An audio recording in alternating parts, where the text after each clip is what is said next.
All right, today we're diving into a really powerful piece of ancient wisdom, an idea that gives us an incredible way to think about our own inner world. We're going to explore how to calm the waters of your mind using a guide that's thousands of years old. So, let me ask you something right off the bat. Just for a second, think about your own mind right now. Does it feel like a calm, quiet, clear lake? Or is it more like a stormy sea with waves just crashing all over the place? This very image is the key to everything we're about to unpack. So let's really dig into this guiding metaphor, this idea of the lake of your mind. According to these ancient teachings, our mind, what they called citta, actually has a natural default state, and that state is one of perfect stillness and total clarity. Imagine a lake so still you can see every single pebble on the bottom. That, believe it or not, is supposed to be our mind's natural state. But let's be real, that's rarely how it feels, right? Life is always throwing stones into our lake. A stressful email, a weird comment from a friend, a random memory that pops up out of nowhere. And every single stone creates waves, these ripples that mess up the surface and make everything cloudy. Now, these mental waves, these disturbances, they actually have a name. So let's take a closer look at what these ripples of thought really are. In yogic philosophy, they're called Vrttis. A Vrtti is basically any fluctuation, any wave or modification in your consciousness.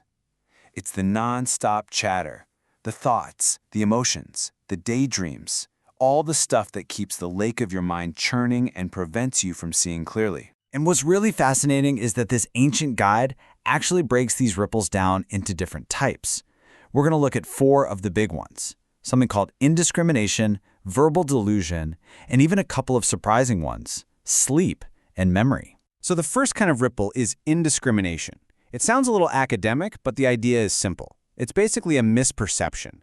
It's when your mind sees one thing and mistakes it for something else. It's false knowledge, because it's not based on what's actually there. And the source material gives this perfect, simple example. It's like when you see a flash of light on the ground, and for a split second think, oh, a piece of silver, when it's really just a piece of mother of pearl. That tiny, incorrect flash of thought, that's a Vrtti, that's a ripple. Now this next one is going to feel so familiar in our world today. It's called verbal delusion. This is what happens when you hear a word or a phrase and you just pounce. You jump to a conclusion, you have an immediate emotional reaction without even pausing to think about what it actually means. The text says this is a sign of an untrained or a weak mind. Okay, get ready for this one, because it's a bit of a curveball. Even sleep is considered a Vrtti. You might be thinking, how is that possible? My mind is off. But think about it. When you wake up, you know you were asleep. You remember it, and you can only remember something you've perceived. So this implies that even in the deepest sleep, the mind is still active, still creating a wave, in this case, the perception of nothingness. And finally, there's memory itself. I mean, this fits the lake analogy perfectly, right? A thing happens in your past, that's the stone being thrown into the lake. The event is long gone, but the ripples, the memories, they just keep spreading across the surface, affecting you right here, right now. It's literally the ripple effect of a past perception. Okay, so if our minds are just these stormy seas, constantly full of these different ripples, what in the world are we supposed to do about it? How do we even begin to calm the current?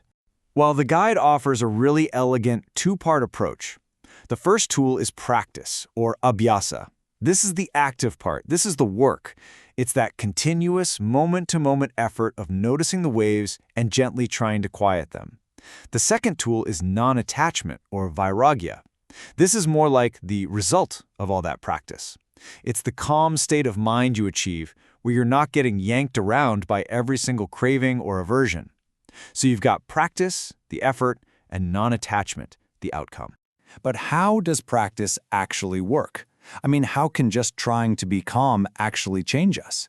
Well, the mechanism behind it gets to the absolute core of how we become who we are. Okay, this right here is probably the most important idea in this whole explainer. It all starts with one tiny mental wave, one Vrtti. The wave comes and goes, right? But it leaves something behind, a faint impression called a samskara. Now, when you have the same kinds of waves over and over, all those little impressions start to stick together. They deepen, and they form a habit. And what is your character? Well, the text says it's just the sum total of all your habits. Think about that. Our entire character is built one tiny thought wave at a time. So here's the big takeaway. If your character is just a bundle of habits, that means it's not set in stone. It can be changed. This is an unbelievably empowering idea. You have the power to literally reform your character by consciously reforming your habits. And how do you do it? The source is incredibly direct about this. The only way to get rid of a bad habit is to build a good one in its place, a counter habit. By deliberately, continuously doing good things and thinking positive, constructive thoughts, you create new impressions, new samskaras that are stronger, and they will eventually overwrite the old, negative ones. So, as we start to wrap this up, let's just be really clear about what this path to mental stillness actually requires of us.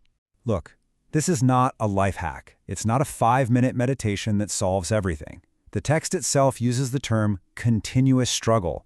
It's a constant, dedicated, but gentle effort to keep noticing when the mind wants to get wavy and bringing it back again and again. But here's the beautiful part. All that effort pays off. It's through that long, constant practice that you build a firm foundation of inner calm. And I love this last part. You have to do it with great love for the goal. This isn't meant to be a grim, joyless battle. It's a loving, dedicated practice fueled by your desire for that inner peace. And so that brings us to one final thought for you to take away. Knowing that you have the power to build your character one habit at a time, what's one new, positive habit, one counter habit that you could start practicing starting today to begin calming the lake of your own mind?